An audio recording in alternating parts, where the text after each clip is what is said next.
అందరికీ నమస్కారం. నేను మీ దివ్య అల్లూరి. ఓకే. సుబ్బరాజ్ అన్నకి మ్యారేజ్ అయిపోయింది. ఇంకా మిగిలింది ప్రభాస్ అన్న. అన్న మరి నీ మ్యారేజ్ ఎప్పుడు? ఓకే. కానీ ఇక్కడ నేను చెప్పేది ఎవరు మ్యారేజ్ అయింది, ఎవరు మ్యారేజ్ కాలేదు దీని గురించి కాదు. సుబ్బరాజ్ సార్ మ్యారేజ్ చేసుకున్నారు కదా! దాని గురించి కూడా కాదు. నేను సుబ్బరాజ్ గురించి చెప్పాలనుకున్నాను. అతన్ని ఫస్ట్ నేను స్క్రీన్ మీద చూసినప్పుడు అనిపించింది ఇతను చాలా టాలెంటెడ్ పర్సన్‌లా అనిపించాడు. నిజంగానే అతని బ్యాక్‌గ్రౌండ్ డెల్‌లో జాబ్ చేసేవాడు. Hardware okay. గుడ్. నాలెడ్జ్ చాలా తెలివుంటేనే కదా అంతవరకెళ్ళాడు. కానీ ఆ తర్వాత ఫస్ట్ టైమ్ అతనిది ఎప్పుడు ఇంకోసారి చూసాను. ఇది ఇప్పుడు తెలిసింది రీసెంట్‌గా ఏది అతను డెల్‌లో జాబ్ చేసేవాడు అని చెప్పి సినిమాలోకి రాకముందర. కానీ అతను ఫస్ట్ టైమ్ నేనెప్పుడు అతని టాలెంటెడ్ స్క్రీన్ మీద చూసినప్పుడు అతని టాలెంట్ నేను తర్వాత ఎప్పుడు బయటపడింది ఎప్పుడు గమనించానంటే, ఢిల్లీలో నిర్భయ కేస్ అప్పుడు. ఢిల్ అప్పటి వరకు అందరూ జనాలు ఏమనుకునేవారంటే, ఆడోళ్ళంతా రాత్రిపూట బయట తిరగాలా? అలాంటి డ్రెస్సులేసుకొని ఉండాలా? అంటే ఎప్పుడు ఆడవాళ్ళనే కామెంట్ చేస్తూ ఉండేవారు. కానీ ఆ రోజు అతని ఆర్టికల్ చూసాను. అతను ఒక విషయం చెప్పాడు. ఏమన్నా తెలుసా? ఇంట్లోంచి ఒక ఆడపిల్ల బయటికెళ్తే తొందరగా ఇంటికొచ్చేసేయమని చెప్తారు. లేపోతే ఫ్రెండ్స్ అటు ఇటు ఎళ్ళొద్దు రాత్రి పూట. అందరితో కలిసి వెళ్ళాలి. నువ్వు ఒక్కదానివే ఎటు వెళ్ళొద్దు. ఇలా ఏవేవో రిస్ట్రిక్షన్స్ చెప్తా ఉంటారు కదా!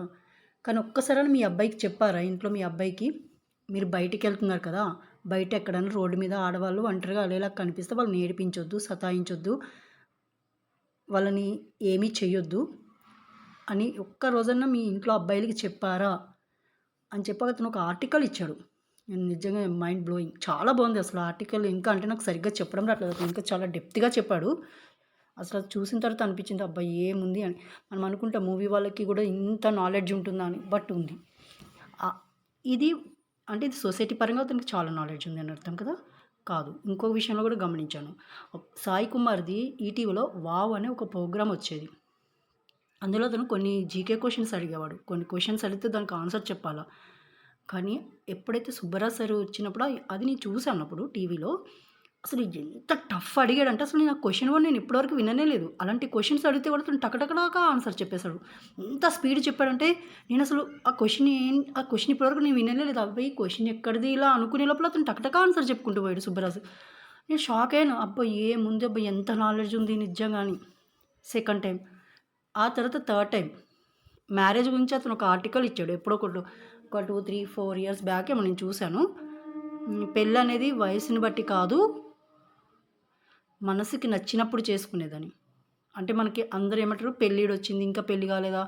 20 సంవత్సరాలు వచ్చినియి, 30 సంవత్సరాలు వచ్చినియి, 40 ఇంకెప్పుడు పెళ్లి చేసుకుంటావు, ఇంకెప్పుడు పెళ్లి చేసుకుంటావు అని వెనకాల పడతానే ఉంటారు. పప్పన్నం ఎప్పుడు పడతావు, పప్పన్నం ఎప్పుడు పెడతావు అని. కాలుతో వండుకొని తినాలా. అందరిని బాధ పెట్టడం ఎందుకు కదా! పెళ్లి, పెళ్లి, పెళ్లి అని. ఎవరికి టైమొస్తే వాళ్ళు చేసుకుంటారు. ఎవరికి నచ్చినప్పుడు వాళ్ళు చేసుకుంటారు. అంతే కదా! నిజంగా అతను అలాగే చెప్పాడు. ఆన్సర్ కూడా సూపరుంది. మనసుకు నచ్చినప్పుడు చేసుకోవాలి పెళ్ళనేది. సార్ అందరూ యంగ్ ఏజ్‌లో చేసుకొని, మిడిల్ ఏజ్‌లో వదిలిపెట్టేస్తున్నారు కదా! మీరేమో మిడిల్ ఏజ్‌లో చేసుకున్నారు కాబట్టి లైఫ్ లాంగ్ హ్యాపీగా కలిసుండాలి. ఓకేనా sir? All the best. Congratulations.